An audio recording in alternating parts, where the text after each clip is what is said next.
Welcome to the Life by Design podcast. We are your hosts, Brian and Jessilyn Persson, where we help professional couples resolve conflict and improve communication within their relationship. As the creators of the Discover, Define, Design framework, today we're going to work you through Define. If you recall our last episode, we talked about Discover in there and helping you resolving your conflict and improving communication. So we are going to move on to Define, and we're going to work from the story we used last episode about the garbage, and we're going to carry it through so you understand the framework from start to finish. So what does Define mean? This is where we're going to talk about the facts and only the facts. Take out all emotion and talk about exactly what the situation is. So moving on to our garbage story, Brian. Mm-hmm. Yeah, taking out the garbage. That was a real trouble point in our relationship at one point. And what was the situation? The situation was that I would let the garbage overflow a little bit because, professional couples, we're both busy. We have a lot of stuff going on, and the garbage would just get a little too full. And what would that do for you, Jessilyn? Infuriate me. Yeah. She would get mad. She would not tell me. Other situations would start to arise, and things would just go sideways. Yeah, all around the situation. So what we figured out is that if you can really remove the emotion from the situation, it's not bad to explore the emotion. That's what Discover is about. But now with Define, you're really removing the emotion from the situation. So to do that, you need to ask yourself some specific questions. And one of those questions that we ask is, what is or is not working about the situation? So for you, Jess, what was working and not working for the situation? Yeah, when you took out the garbage, I was happy. But when you didn't, it would get really angry and I would let it fester. What also wasn't working is that I didn't communicate that to you. You had no idea that it was really annoying me and it was making me angry. And then it just made me just kind of look at you differently. So yeah, what was and wasn't working for you? For me, in that situation, was that I was willing to take out the garbage. The situation that wasn't working was that it just was not a priority for me. So in this situation, you got to really look at these emotions, at these situations unbiased. So you can't look at them with any kind of emotion around it. You just got to look at it for the bare facts. What is working? What is not working? Not what you think should be working, not what you believe should be working, just what is and what is not. Is there anything else around that situation that might have been working or not working, or any other advice you can share, Jessilyn? Yeah. I mean, at any given situation, we use the garbage, but you can apply that to any chore: dishes, laundry, cooking, shoveling the snow for us Canadians here. But I find we generally have a preset way of doing things. And I know women have chatted about this on many occasions where they feel like they have to be the ones to do the dishes. They have to be the ones to cook. And the thing is, as we mentioned in our last podcast, firstly, did you ask your partner so they understand exactly what you're looking for? But here you look at the facts and it's like, do you actually have to do the dishes or do the cooking? Or is it you took it on or maybe you don't like how the other person is doing it, and so you figure it's just easier if I did it instead of having you do it and then I have to go fix it. Maybe you don't have to fix it. Maybe you just need to accept it for what it is and move forward. Yeah, that is called being workable. So any part of your life has to be workable in order for it to actually work. Think of a car.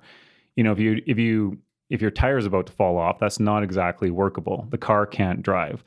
If something is not workable in your relationship, the relationship equally is not going to drive. So dishes could be one of the workable points of your relationship. For us, things like driving around is one of the big workability points in our relationship. So I do a lot of the driving for the kids. I do a lot of the driving for their sports, and that does take a lot of time out of my week, but it is the most workable situation, right? You end up having a lot of meetings throughout the day, whereas I have a little bit less meetings throughout the day, and it doesn't make sense for you to go around driving the kids everywhere where, they'll collide with your meetings. So that your relationship has to be workable in that sense. What is the another question we can ask ourselves to define the situation of any problem or any conflict you might be having in your relationship? So a great question is making the situation entirely about you. How is the situation your fault? Mm-hmm. Yeah. My favorite question, because this question really opens up whether or not you can take responsibility for the situation. If you can find the way to, I'm going to use the word blame yourself for any situation, and I don't want you to use blame as in like a negative thing, but just blame in the sense of, how am I responsible for this situation? If you can find that, then you immediately gain control over the situation, because you will almost always, in fact, I would challenge anyone out there to find a situation where they aren't responsible for it, and you will gain power and gain control over that situation. Finding yourself to blame is the number one way to take responsibility and improve your relationship. Yeah, absolutely. So if we use the garbage situation, for example, taking responsibility for me would look like, firstly, I didn't communicate with you that I wanted you to take the garbage out. That is my fault. That's on me. Another one, I'm looking at the garbage overflowing and it would make me angry, not you. So again, that's on me. And I could have taken the garbage out myself, then it wouldn't be overflowing. Or like I said, I could communicate it with you so you understood how I felt and I didn't just assume you were this magical mind reader. So taking ownership and understanding that, and then having that conversation to understand maybe why you didn't take the garbage out. Because obviously you could see it was overflowing, but as I learned obviously later, after a few little blowups, it just wasn't your priority. But I mean, that changed when you understood how much it bothered me. Mm-hmm. Yeah.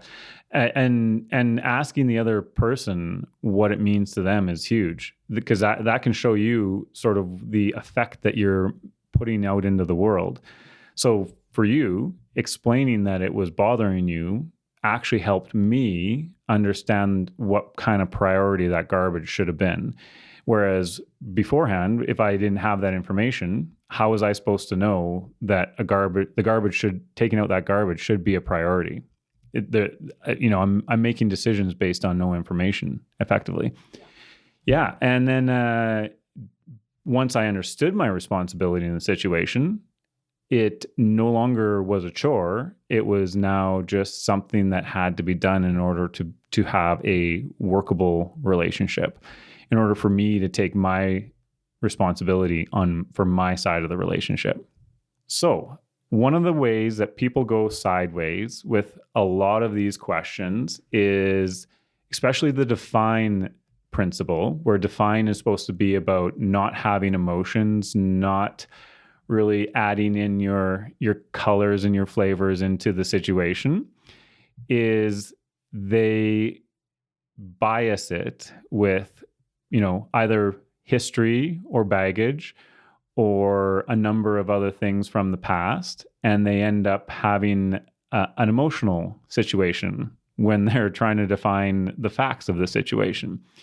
So what are some ways that we have biased ourselves when it comes to things like the garbage, where we're running on a filter, where we're not quite seeing the situation for what it is? Do you have a way that you kind of filtered yourself? I mean, I imagine it's kind of the part of what we call expectations. And, we always have expectations of our partners. And I just expected you to do the quote unquote man jobs. Now, that obviously definition changes as life goes on, but it was kind of the assumption like, well, you should take out the garbage, just like you should make sure there's gas in the tank and mow the lawn. Whereas when we started to come together as couples to share those chores, I equally can do all those things just as much as you can cook and do dishes, which were the chores I originally kind of just assumed as the female of the household. So it was just a filter on like, as a man, you should know to take out the garbage, right? And it wasn't necessarily specific to you. It was more, I think, biased on from a perspective of the female male. Yeah, you grew up with the lens of men are supposed to do these particular jobs. And so when I didn't do one of the jobs, taking out the garbage, there was a break in what you saw in the world. I should be doing this job, and why am I not doing this job? Yeah. Yeah. And you said a very important word that gets a lot of relationships and has got us in the past, and that's expectations. When they're not set out, as you said, when they're maybe just from how you grew up or expectations around maybe, what you think should happen, and they're not actually like defined and put out on a almost like literally written out onto a piece of paper and put on the table in front of everybody so that everybody can see the same expectations. That can be dangerous because now you're running on a set of expectations that is maybe different than my set of expectations, and all of a sudden we're not seeing eye to eye. So one of the things that we learned was to very, very clearly set out expectations, whether that's taking out the garbage, whether that's who does what inside of the business, because we've gone wrong in that case too, where there's been expectations that one or the other person was supposed to be doing something inside of the business, and it was not happening because either, again, almost the same situation as the garbage. We both get busy and priorities change, and you're not looking at what you should be doing and what the expectation is around what you should be doing. Yeah. For the garbage, I don't know if I was particularly biased. I think I just needed it more communicated that it should be a higher priority from you. For sure. Yeah, Jessilyn. But one way, there are definitely other areas of our relationship where I have experienced my own bias and my own filters. One of those was money, and we both did fairly well in our careers. We both had very well paid jobs, and I think we did significantly better than a lot of people that we grew up with. And inside of that, my filter was that, hey, we did better. We made it, air quotes, made it. And why do we need more than what we have right now? Whereas you were a little bit more driven and you actually have a vision workshop where you help other people workshop their vision. For sure. And inside of that vision that you have, you saw more. And for me, I had the filter of why do we need more? And there was a lot of conflict around why we needed more, because we both, did very, very well in our careers. We didn't really have any want for anything. So why do we need to go and expand our income? Massive filter for me. And through a lot of personal development and some partners that we met and coaches that we met, you and I both unlocked different filters and biases that we had around money, actually. Yeah, 100%. Mm-hmm. Yeah. So inside of the defined principle, it's really about not putting a lot of emotion into exploring the conflict or the situation that you're in. So how did we remove some of the emotion when we are really trying to figure out the what is and the what is not of the situation? Do you have any tips for everybody out there on how? Yeah, I think some of it comes right back to focus. So, and active listening. So as we mentioned in our previous podcast, when you're going to have that conversation that you've scheduled with your partner, you make sure you both have that space available for the conversation that's about to happen. And then you're not worried about thinking of, like I said, shopping lists and what you're going to make for dinner. And then you can focus on what your partner's saying. And when they're saying something, know that they're coming from a space of sharing. And so when they're saying the facts, just remind yourself that those are the facts to them. It's okay if they're not your facts. It's okay if you don't agree with them, but you got to listen to them.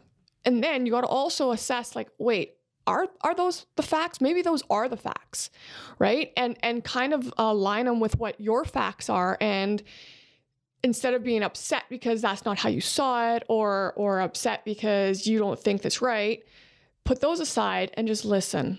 Yeah. Actually, you nailed something in one of your previous sentences there, and that was grocery lists and cooking supper and all the busy stuff that happens in a relationship. That was a thing that actually would really shut down the communication for me, and I had to realize that it was not the right time to communicate with you, because you were busy trying to figure out the grocery list, trying to figure out, how the boys, our kids' schedules were. Everything that was going in your head was not providing any room for any communication from me to happen. So that's one of the big reasons why we schedule our communication, so that there is a defined space where we can communicate, and inside of that communication, the only thing we have to focus on is what we're talking about in that exact moment, not all the busy life of a professional couple. Yeah. And time is key. Timing. I should be more specific. And I say that because as most busy couples, we kind of wait till the end of the day. Kids are in bed. It's late. You're exhausted. You've had a long day. And then you want to have a conversation. I mean, that's not going to bode well for many people, but especially for me. I love my sleep.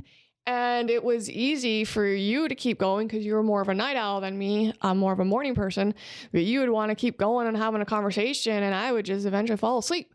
So, I mean, that ended the conversation, but not in the way that was productive. No, it's both parties have to be on board. You cannot have a conversation with a party of one. Yeah. And you actually touched on something else there, is keeping it short. We, in the past, used to have, whether we were just having a normal conversation or an argument, we would have lengthy arguments to the point where, we were literally exhausted, as if we had ran a marathon, because it just went on too long. And we would suffer from communication fatigue. But why were they lengthy? Because we both felt we had a point to prove. Yeah. We had to be right. We weren't thinking about the other party. We were only thinking about ourselves and making sure that we thought we were heard and understood. And so then you just go on, and then it just becomes to, like you said, exhausting. You're fatigued. Yeah. But when you take that out, and like we said, we're just talking about in this episode, the facts of it, you remove all but I did this in the past and I did that. Like, no. There's no history bias in there. There's all the filters that you put on for the last 10 situations that happened in the same way. None of that all of that came in our past. Yeah. And that's why a lot of the conversations were really lengthy. And we aim to keep our conversation short, because we know that two things are going to happen. Number one, we're going to get fatigued from the conversation. And number two, that conversation is going to lose its effectiveness very quickly if it goes on too long. If we can't have a conversation in a short manner, it means you're probably not quite clear on that situation. And you really need to sit down and think about it a little bit more so that you can become clear on the situation. Hence our scheduling. We schedule a conversation every week. If it doesn't make sense, or if we're not clear on that conversation that week, we have a book where we write down the topic, and we actually schedule it for the next week so that we don't forget about it. It doesn't just get swept under the rug or forgotten about and then disappear into the void, right? Yeah. Yeah. Those are really big in trying to remove a lot of the emotion and the bias from the situation, is just keeping it short, keeping it clear. Yes, 100%. So that's kind of a wrap on really what define means in the Discover, Define, Design framework. Yeah, and to recap on that, 3 takeaways we'd like you to learn from this episode is, firstly, what is and is not working in the situation. Number 2, making the situation entirely about you. How is the situation your fault? And number 3, remain unbiased and unfiltered when you're looking at the situation and having the conversation. Yeah, absolutely. Really, really, really good points that'll help you communicate better inside of your relationship. So we release podcasts every 2 weeks. Our next episode is going to be about the design in our Discover, Define, Design framework. Design is all about creating a solution where we are going to help you get the tools and the support you need to create the ideal solution for your problem or your situation. Be sure to hit the subscribe button on your favorite podcast app and continue the journey with us and create your life by design. Thank you for listening to the Life by Design podcast with your hosts, Jessilyn and Brian Persson.